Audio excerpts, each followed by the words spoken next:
Hey, everybody, welcome back to the podcast. You're listening to the longest running superhero role playing game on Earth. I'm your host, the Game Master, and today we're talking about Spider Man and his amazing friends. And this is part two of our Video Man series. But before we get into it, smash that like button, make sure you're subscribed, ring the bell for notifications, and leave us a comment. We've got an awesome community here, and it's all thanks to you guys. So thank you so much for being here. With all that said, let's dive in. The prologue to this one is a quick recap of the last one, in which the villain Electro managed to bring Video Man from Video Land into the real world, where he helped Electro steal all the electricity in New York City using a gadget with the power reserve usable on others' power. The superpowered Electro then knocked out Spider Man, which brings us to the main plot of today's game session. Spider Man's spider sense is screaming, so when he wakes up, it's like a hangover. He's laying on the cold, copper colored metallic floor of Electro's expansive headquarters. And in the ceiling is that hole Spidey created last game. Through that hole, he can hear what sounds like a loud video game arcade. So a confused Spider-Man shoots a web line to the ceiling and reels himself up to that hole. When Spider-Man comes out on the streets of New York City, he can't believe what he's seeing.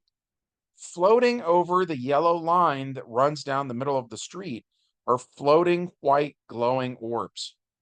Just then, a life-sized Pac-Man races by eating the orbs. Pac-Man turns 90 degrees and follows the next street, eating whatever orbs he hasn't gotten to yet. Spider-Man realizes that Video Man must have brought these characters here. Spider-Man then turns and looks in the direction that Pac-Man came from, and four glowing ghosts are coming his way. So Spider-Man shoots a web line to a building and takes to the air. The red ghost is called Shadow, aka Blinky. The pink ghost is called Speedy, aka Pinky. The blue ghost is called Bashful, aka Inky. And the orange ghost is called Pokey, aka Clyde. Shadow, the red ghost, sees Spider Man and heads right for him. Spider Man declares active dodge, and Shadow can't touch him. Spidey has played this game before, so he begins to web sling through New York looking for a larger glowing orb. He thinks that if he can find one of those power pellets, the ghosts will all turn a darker shade of blue, and then if he touches them, he can defeat them. But before he's able to locate a larger orb, the red ghost touches Spider Man and he vanishes. The red ghost then goes about looking for Pac Man on the streets of New York City. Meanwhile, Spider Man wakes up disoriented, and he is now at the center of a Pac Man maze, and it resembles the glossy black and neon blue grid from the Tron movies. Spider Man walks around the maze, but it looks like it's already been cleared. No Pac pellets, no Pac Man, and no ghosts. Spider Man yells, "Hello?" And it echoes off the walls. He exits the maze on the far right, only to re enter the same maze on the far left. Then he slaps his forehead and says, "Duh, Webhead, what are you thinking?" So Spider Man does what Pac Man can't, and he climbs the wall, getting on top of the maze. The top of the wall is also glossy black with neon blue trim along its edge. From here, Spider Man can see what looks like an entire world of identical mazes representing the various levels of the game.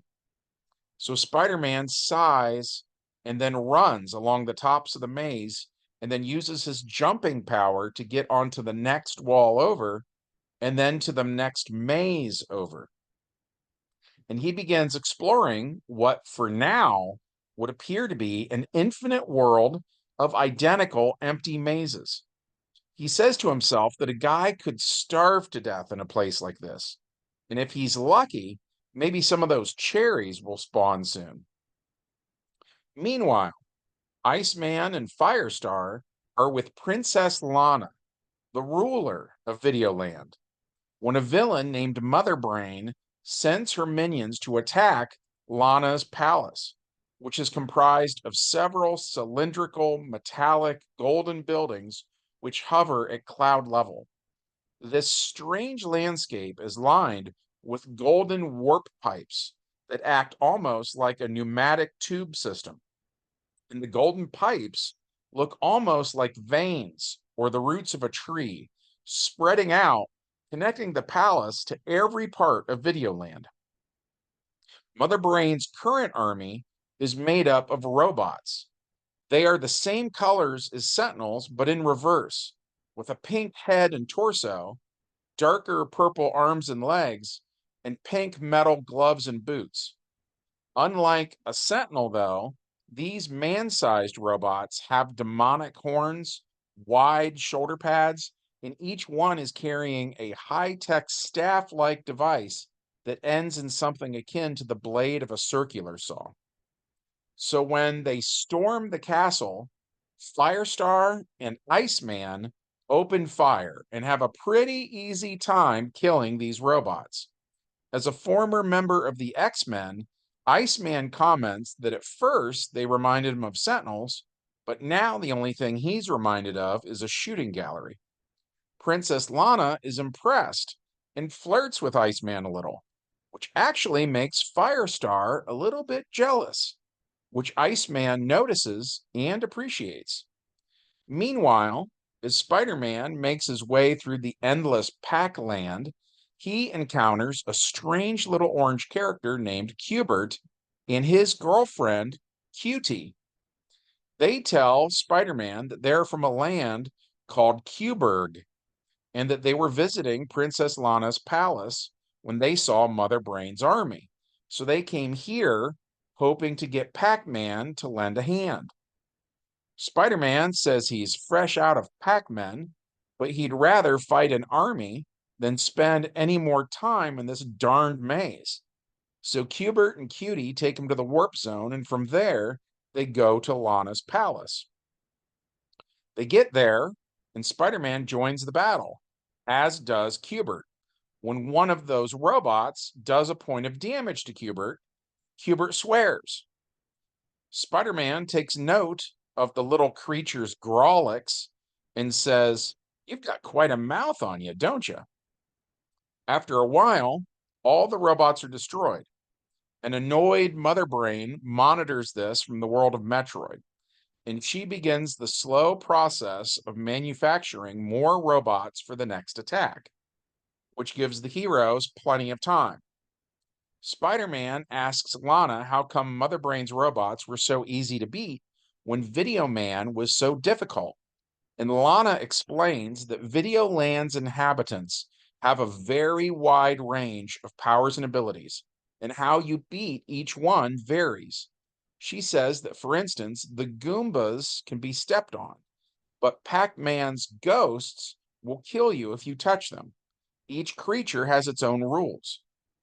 So then the heroes ask Lana if she has the ability to send them back to New York City.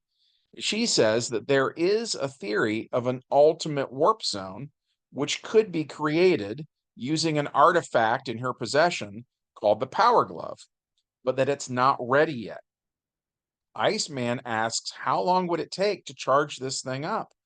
And Lana says 7 years. Iceman says 7 years?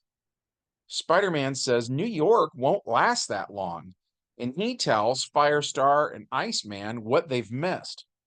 So Lana consults the Power Glove, and it glows and speaks of another section of Videoland based on an arcade game called Space Paranoids.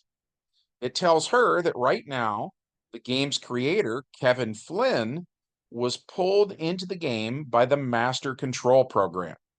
Iceman says if they can find their way to Space Paranoids, maybe they can hitch a ride home with this Flynn guy. Firestar says it couldn't hurt to try, and Spider-Man asks which way to Space Paranoids. So Princess Lana takes him to the warp zone and gets the Spider Friends on their way to their next destination. Meanwhile, in New York City, two paranormal investigators named Egon Spengler and Ray Stantz encounter Pac-Man's ghosts. And in a couple of years, they will have invented equipment that might actually help them in this situation. For right now, they're in deep trouble. Just as the ghosts go to touch the humans, the ghosts suddenly turn blue. So Ray and Egon punch the ghosts and they vanish and are sent back to their maze. Egon says, "That was," and Ray cuts him off and says, "Awesome." Egon says, "I was going to say terrifying, but all right." Elsewhere, Frogger tries to jump from log to log, crossing the Hudson River, and four teenage mutant Ninja Turtles watch him from the shadows. At this point in time, all four of them wear red headbands, and the general public has no idea they exist yet. In an alleyway, Punisher uses a machine gun to gun down a giant centipede, and Doctor Strange banishes the creatures of Dig Dug back from whence they came. In the sky overhead, Superman Red and Superman Blue use heat vision to fight a seemingly endless wave of space invaders. Meanwhile, in the world of Space Paranoids, the Spider Friends meet Kevin Flynn, who is pretty jazzed to be meeting Spider-Man and his amazing friends. Flynn introduces them to his friends, Ram, Tron, and Yori.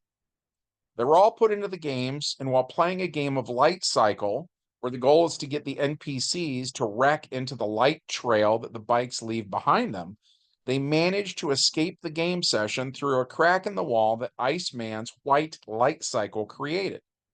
Iceman uses ice slides to get around after that and evades the energy blasts of their pursuers. Back in New York City, it seems like most of the video game characters have either been zapped until they disappeared, or they're laying low and the heroes can't find them. Back on the grid, the heroes hijacked something called a solar sailor, which was a wireframe schematic for a proposed spaceship that here in the grid is a solid construct. As they sail along, Firestar rests her head on Iceman's shoulder, which steams a little bit. But Iceman thinks it's totally worth it. Spider-Man gives Iceman a subtle thumbs up when Firestar's not looking. Then he goes over to talk to Tron. And Spidey has a million questions about how things work here, which sort of annoys Tron, who's all business. It wants to think on the mission at hand rather than answer questions about things like whether or not a program has to occasionally use the restroom. Flynn chats up Yori, who looks just like the love of his life, Dr. Laura Baines. Laura had moved on and is now with a man named Alan Bradley, who is Tron's user. Anyways, Flynn can't help but think that meeting Yori is a little like getting a second chance at love. So he talks with her, and she likes Flynn and is attracted to him, which only adds to how annoyed Tron is right now. Just then, the command ship of a program called Sark attacks the Solar Sailor. So the Spider Friends fight back, but are defeated by a seemingly endless number of energy blasts from the villains. Sark reaches the MCP's core on a shuttle carrying the heroes. They critically injure Sark, prompting the MCP to give Sark all of its functions. Realizing that his ability to manipulate the mainframe might give Tron an opening, Flynn tells the spider friends to follow him, and they leap into the beam of the MCP along with Yori, distracting it. Seeing a break in the MCP's shield, Tron attacks through the gap and destroys the MCP and Sark, ending the MCP's control over the mainframe and allowing the captured programs to communicate with their users again. Flynn, Firestar, Iceman, Spider-Man, and Yori appear in the real world, materializing at ENCOM. Yori is blown away by Flynn's world, and Spider-Man says that's all fine and good, but where are we? Flynn tells them they're in California, and the Spider Friends say, California? We've got to get to New York fast. Which brings us to the epilogue. An Avengers Quinjet lands in New York City on the Daily Bugle building, and the ramp lowers. Firestar, Iceman, Spider-Man, and Iron Man get out. And J. Jonah Jameson says, "You can't park that here." Doctor Strange appears and tells Iron Man that he missed all the fun. Tony Stark says, "Well, that sucks. I love video games." J. Jonah Jameson says the Daily Bugle helipad is for helicopters only. And when he sees Spider-Man, he calls him a menace.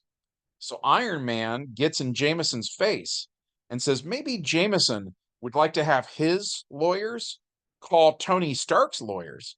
And while they're at it, they can have a nice long conversation about Jameson's illegal use of slander against certain members of the superhero community.